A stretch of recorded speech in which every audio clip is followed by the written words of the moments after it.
Pues, primero que nada, agradezco a la universidad, agradezco a CIES porque me brindó a los mejores profesores, la verdad. Nos enseñaron bastante y a mí me enseñaron mucho a escuchar, a aceptar, pero también a trabajar, ¿no? Con personas.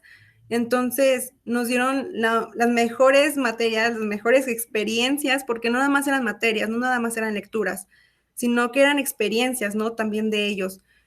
Sí, es una casa muy agradable, que admiro mucho también a cada profesor y que digo, bueno, en su momento yo seré como ellos, pero también conocí a mucha gente que quiero y ahora estimo, ¿no? Como ahorita pueden ver, están mis dos compañeras de la universidad con las que compartí todo el tiempo, pero que también ahí creció mi hija, ¿no? Ahí sí vio crecer también a mi hija y que al final de todo me apoyaron los profesores para que ella creciera ahí y yo pudiera crecer profesionalmente y personalmente. Entonces, pues no tengo nada más que decir que agradecer a la universidad, a Colegio Internacional de Educación Superior, por lo que ahorita he logrado.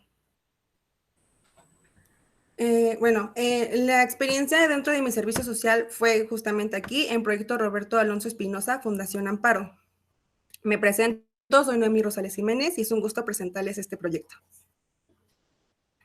Bueno, para comenzar, Proyecto Roberto es un centro de desarrollo comunitario que, claro, con equipos especializados para ayudar a niños, niñas, jóvenes y también familias que se encuentran en situación de vulnerabilidad.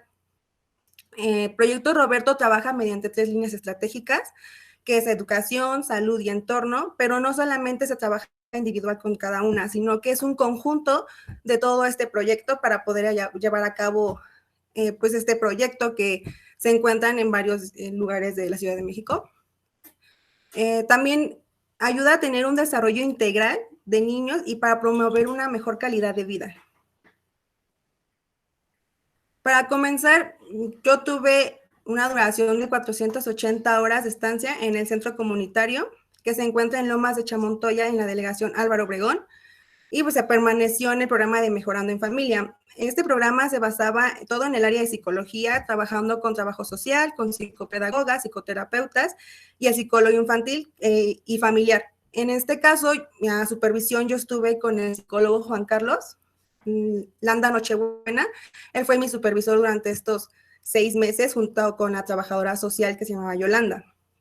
Entonces, todos éramos un conjunto dentro de Mejorando en Familia y con trabajo social. Constantemente se desarrollaban talleres para orientar a los padres, pero también a los maestros y a los alumnos, que en este caso pues a veces se trabajaba con adolescentes y también jóvenes de 9 a 17 años a veces en ocasiones. Me gustaría comentarles que este servicio fue muy diferente a lo que uno está acostumbrado, puesto que mi servicio fue virtual. Nunca tuve alguna comunicación presencial, ya fuera con mi supervisor, con algunos pues, supervisores de la institución, ni tampoco con los padres. Todo fue virtual. Y eso creo que es algo muy diferente ahorita por todo lo que estamos viviendo. Algunos de los equipos que estuvimos utilizando fue WhatsApp, Meet, Gmail, paquetería Office, Google Forms, Outlook y Drive. Siempre estuvimos trabajando con todos estos equipos, así nos comunicábamos, teníamos juntas, presentábamos, mandábamos informes, nos comunicábamos constantemente durante este tiempo.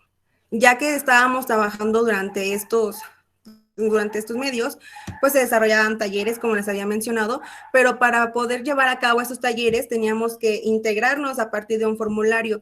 Mi beneficio es que yo entré al principio del ciclo escolar, entonces me pude acomodar muy bien con todo este proyecto y al final de todo me hicieron partícipe de esto.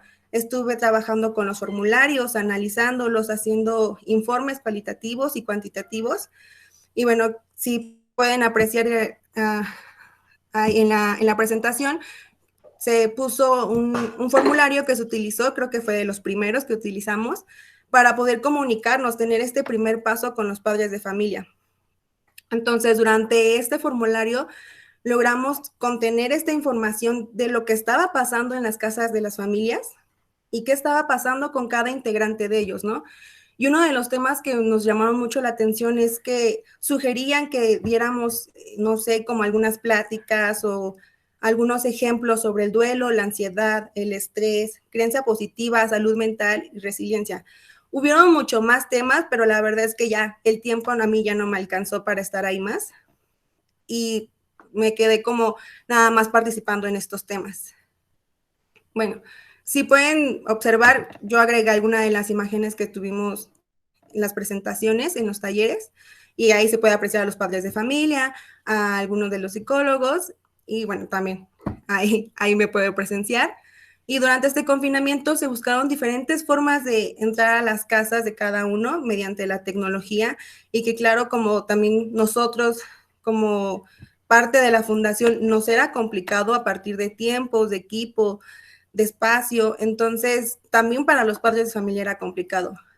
Los formularios se realizaban pues constantemente para poder tener cierta información con ellos y funcionaban como una evidencia para comprobar a la fundación que teníamos resultados favorables, que los padres de familia tenían esta información y que de alguna manera lo estaban llevando a cabo en su día a día.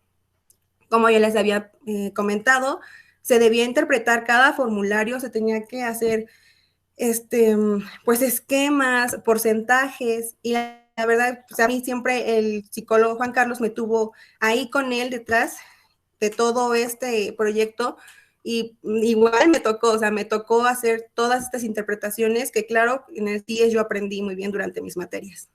Sin embargo, también cabe mencionar que no solo llevaba el control de preescolar, porque Fundación Amparo se conoce como un preescolar en el cual van niños a partir de comunidad infantil, que comunidad infantil van niños de 6 meses, y pues a la edad de 6 años, que sería donde da término el preescolar en Fundación Amparo.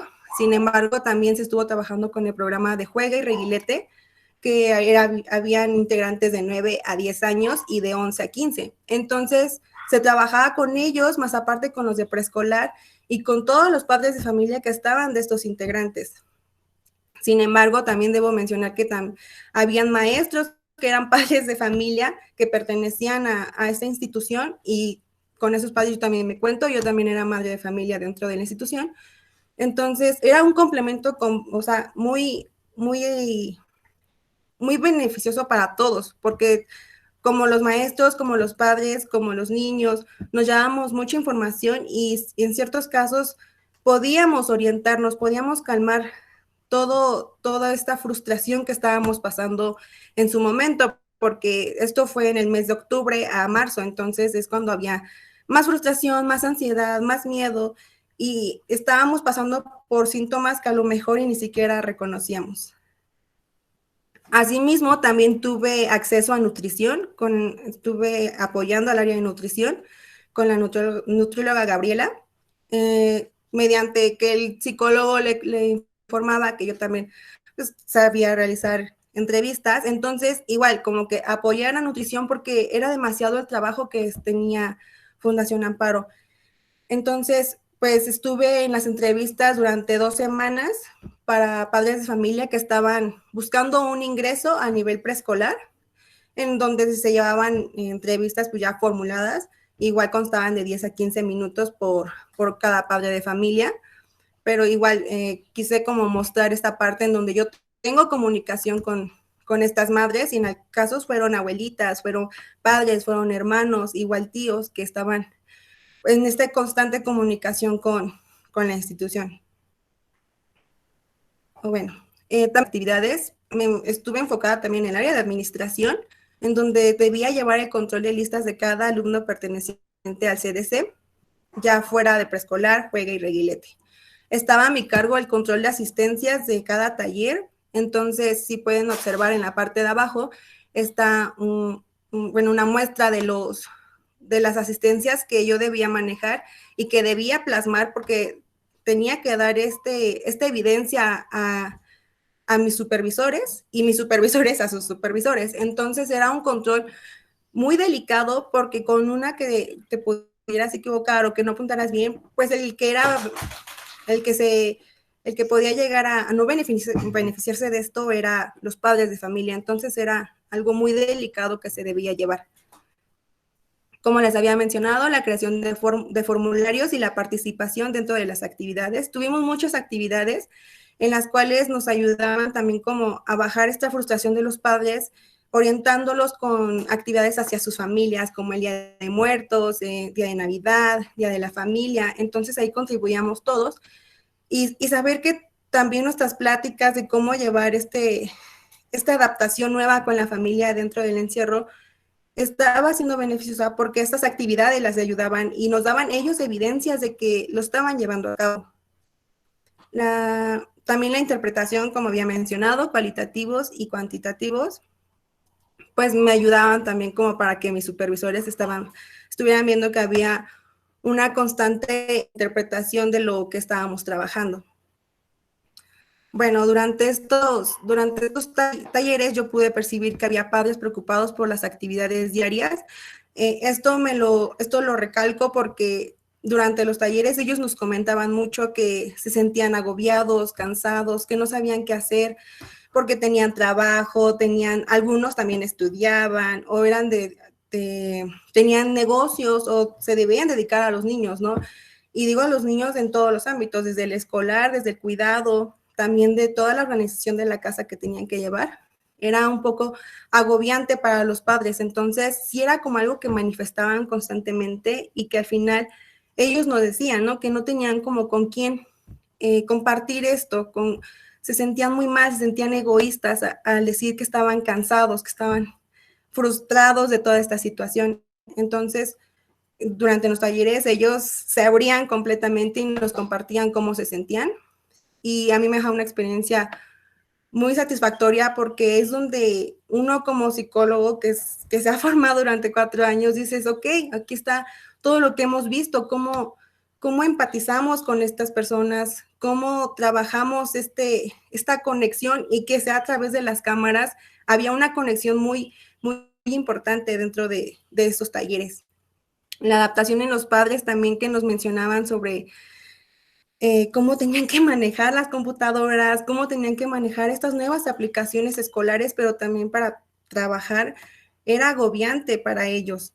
La economía, sin duda, fue un tema muy importante dentro de esto porque estaba afectando emocionalmente a cada familia, puesto que muchos, y digo muchos porque perdieron su trabajo, ya fuera porque se enfermaron o algunos de sus familiares se enfermaron también.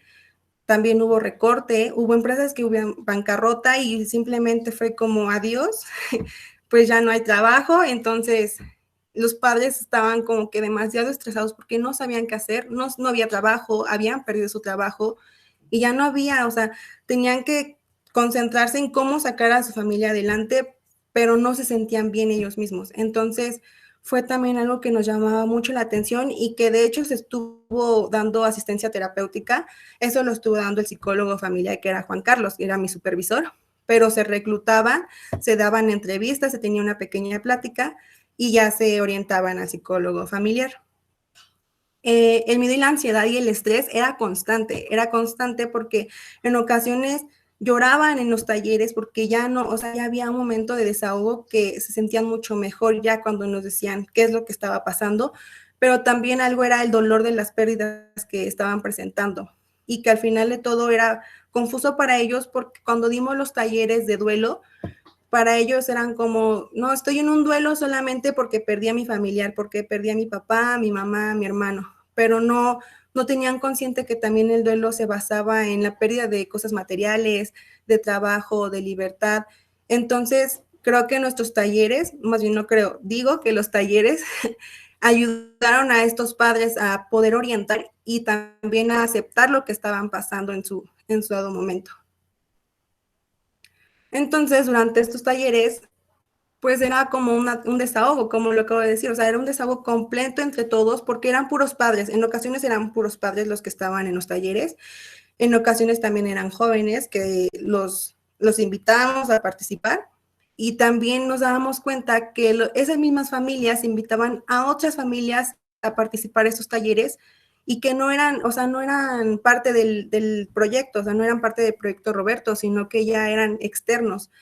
Y nos agradaba, o sea, nos agradaba la verdad porque nos dábamos cuenta de que estábamos haciendo un buen trabajo y que más información podía ayudar a más gente. Entonces, como el estado emocional que nos dábamos cuenta que cargaban los padres, pero que también era algo que les preocupaba, el estado emocional de los niños y de todos esos pequeños que estaban en la casa, jóvenes que estaban ahí, porque tenían una deficiencia de contacto social. Y pues eso era obvio, ¿no? Porque ya todo este contacto era por la manera virtual. Clases, con contacto con los amigos, con los compañeros, hasta con familiares.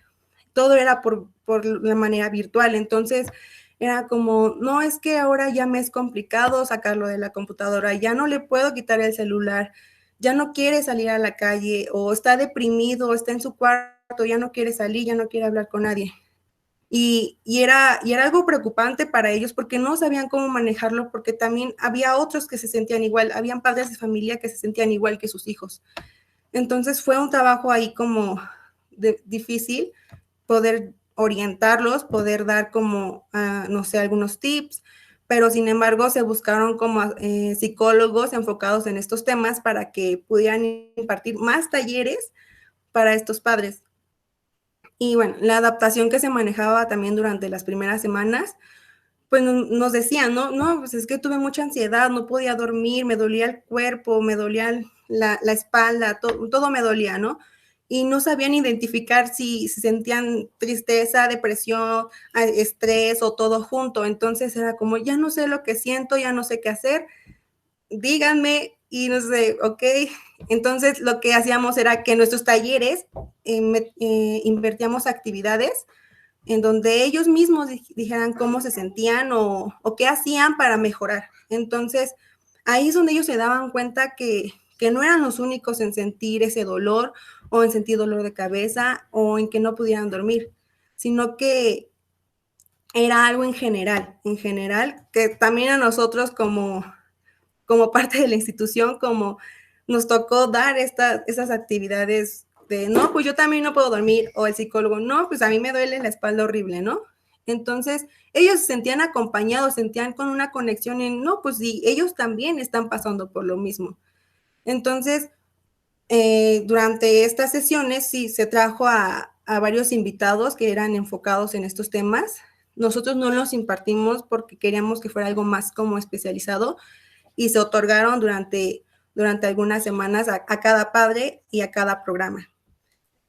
Entonces, pues como había una gran demanda de orientación para identificar el estrés, el miedo y la ansiedad, se tuvieron que dar más talleres de lo que se tenía planeado y dar más actividades para que en serio quedara bien fijo esta idea, ¿no? De qué es lo que estaba pasando, cómo podíamos ayudarlos y cómo ellos podían ayudar a sus seres queridos o amigos o gente que conocieran. Como había mencionado también, las experiencias ayudaban mucho porque era algo ya diferente a su círculo ajeno, o sea, ya no era como, no, pues es que mi hermano siente esto o mi papá, sino que era la señora de fulanito se siente igual que yo, entonces no me debo sentir mal. Y era algo que recalcábamos mucho porque ellos se sentían egoístas por sentirse mal, por quejarse. Y era algo normal porque nos estaban pasando todos. Y digo, nos estaba pasando porque no dudo que no haya alguien que no haya sentido algún síntoma durante este encierro. Entonces, ya cuando vemos que está pasando esta situación dentro del proyecto Roberto, pues nos atrevemos a hacer como bueno, durante las juntas, platicar cómo veíamos a cada uno, ¿no? ¿Qué es lo que estaba pasando? Y que también, cómo nos sentíamos nosotros, porque a veces nos sentíamos identificados con los padres. Y bueno, entonces algo que llegamos como al término y que yo también percibí en su momento fue que el miedo nos ayuda como a una manera de supervivencia.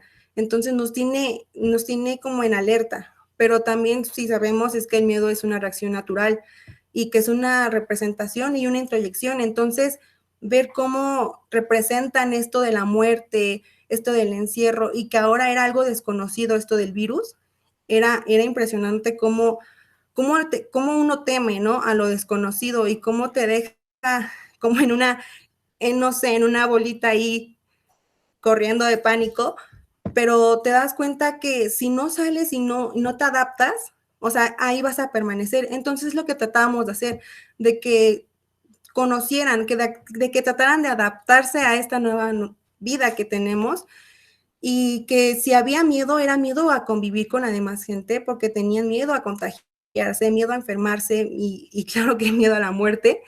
Y también a esta adaptación de, no, es que yo no sé usar una computadora, no sé usar esta aplicación, no sé cómo enviar las tareas. Y es, no, adáptate, no, o sea, sí está bien que esté el miedo porque de alguna manera te va a ayudar, ¿no? A detener y tengo que usar cubrebocas, tengo que desinfectarme, tengo que usar gel.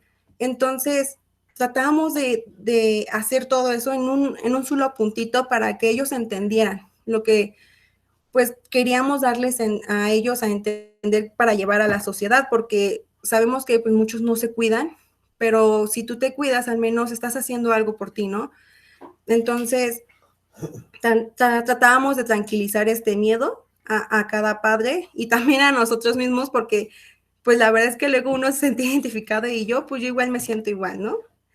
Y bueno, uno de los temas que fueron mucho más importantes ahí también y que muchas madres estuvieron en todos los talleres, porque había veces que las madres entraban de nuevo al taller para apuntar algo que se les había pasado, era lo de crianza positiva.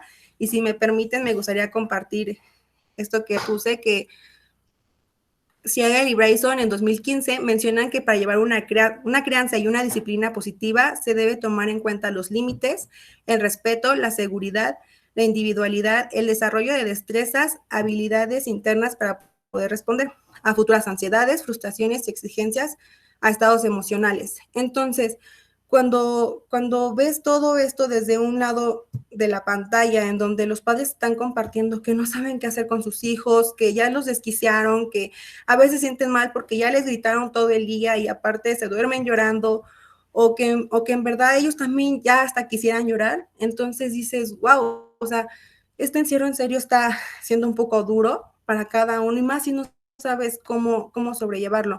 Entonces, sí intentamos de que identificaran cómo podían dar a respetar entre ellos, entre sus hijos, cómo podían dar límites a cada uno, qué habilidades les podían dar, también la individualidad, porque, bueno, como también habíamos mencionado, se trabaja con preescolar, había maestras que nos compartían de, no, es que la mamá de fulanito no deja que haga sus actividades solo y está ahí y le hace los trabajos. Entonces era como enseñar de, no, a ver, hay que dar como un esquema, hay que construir algo para que también el niño aprenda a ser individual y aprenda a hacer sus cosas solo, no necesariamente porque usted esté en ese momento con él, tenga que hacerlo por él. Entonces, sí fue la verdad complicado esta parte y que también las psicólogas que estuvieron ahí trabajando dieron muy buenos tips para los padres que, como decía, o sea, entraban a los talleres de nuevo para poder apuntar alguna de estas cosas que se les habían pasado.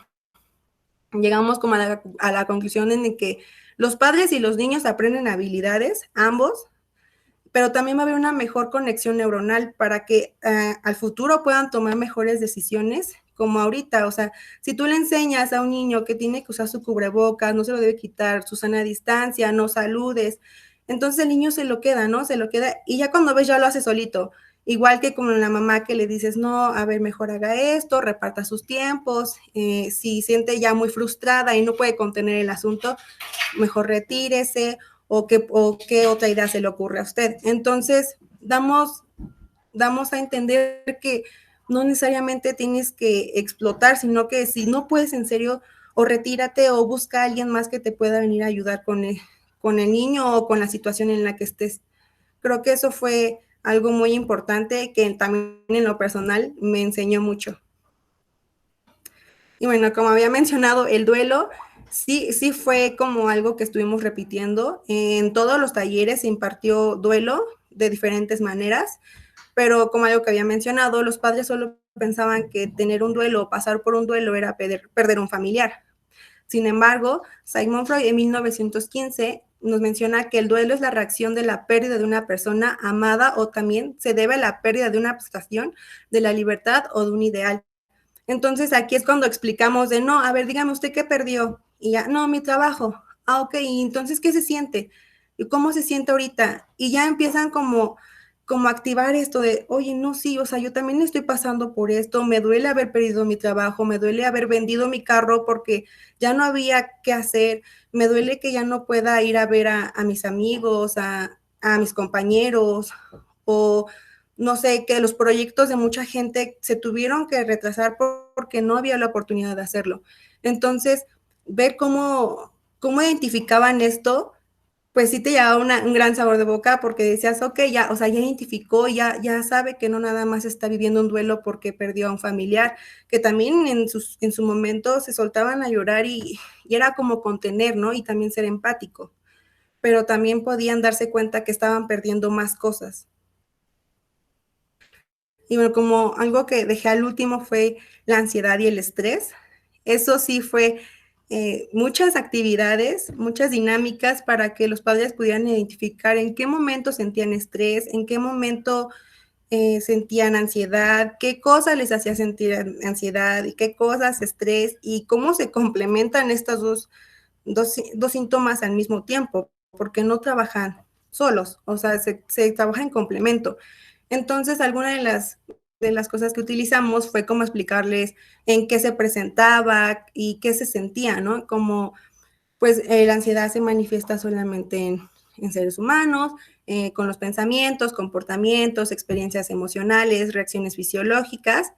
Y bueno, alguna de las presencias que yo agregué aquí fueron de las que o sea, se pudo haber observado durante los talleres, que era como inquietud, alarma, temor, incertidumbre, mareos, hormigueo, entumecimiento, visión borrosa, entonces, entre otros. Y te das cuenta que los padres, entonces dices, ok, entonces esto me hace sentir ansiedad, ahorita me siento ansiosa, no sé, tengo esto, me siento muy alarmada, y podían identificar, ¿no? Y ya no lo confundían como, no, pues ahora tengo estrés y ya a ver qué hago, sino que ya podían también adaptarlo, o sea, tener una mejor manera de adaptarlo porque la ansiedad es algo que no va a desaparecer. Entonces, o sea, como adáptalo ahorita a tu nueva normalidad que estamos viviendo.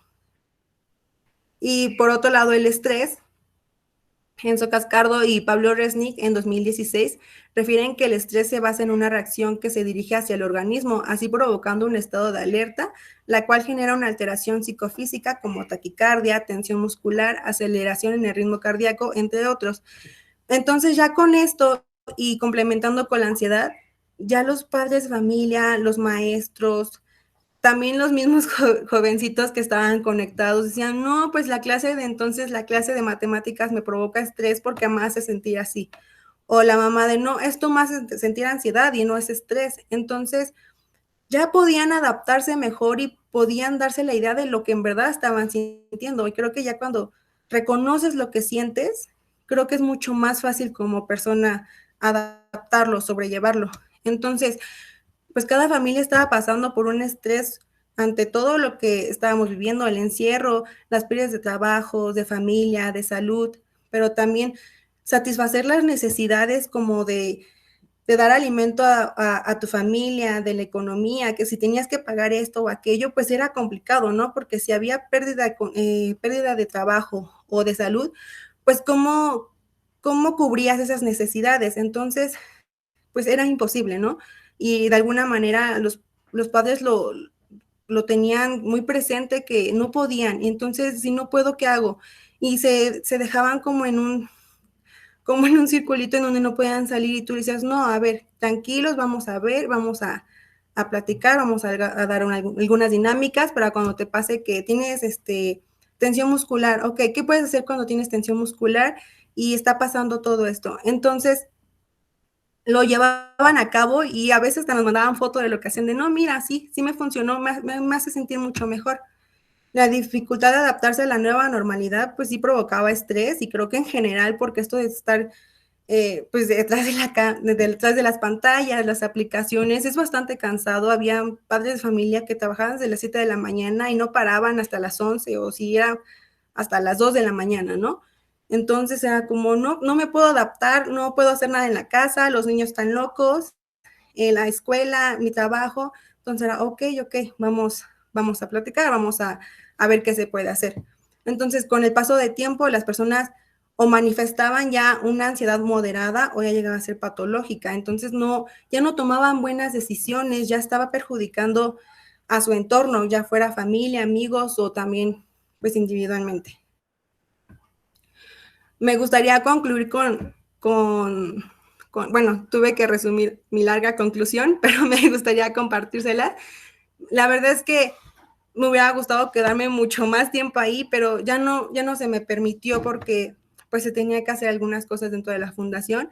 Y bueno, se ve en la foto que nos pasábamos increíble trabajando juntos. Ellas son algunas de las compañeras con las que estuve trabajando.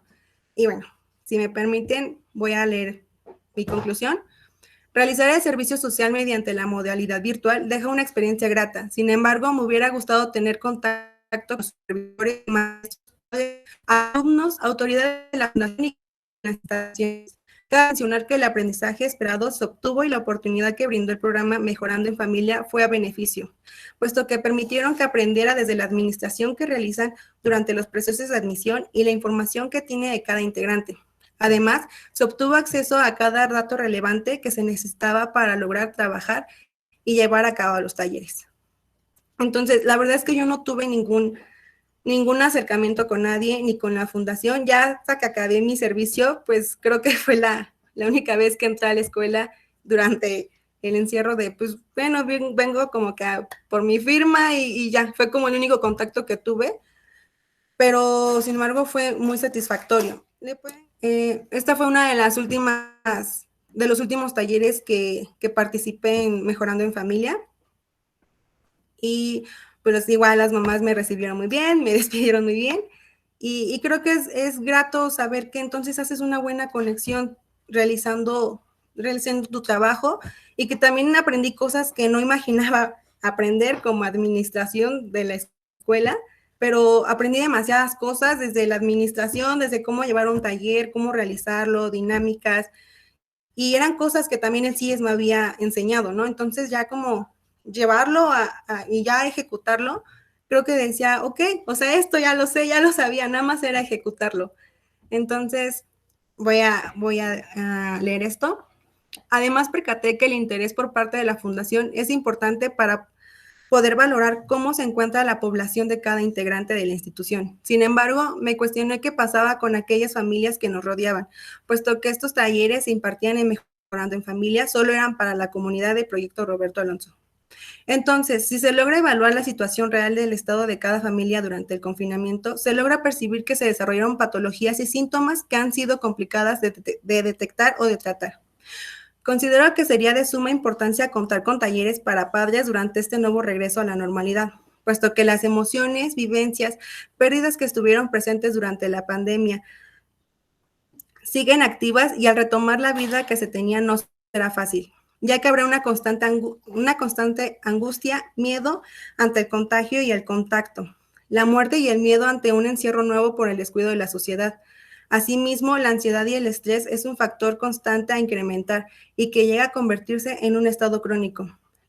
La preocupación por la crianza que cada padre está realizando y que se le suma el estado emocional de los padres, puesto que llega a presentarse confusión ante lo correcto y lo incorrecto, el estado emocional de los niños contribuye de la preocupación constante de los padres que manifiestan.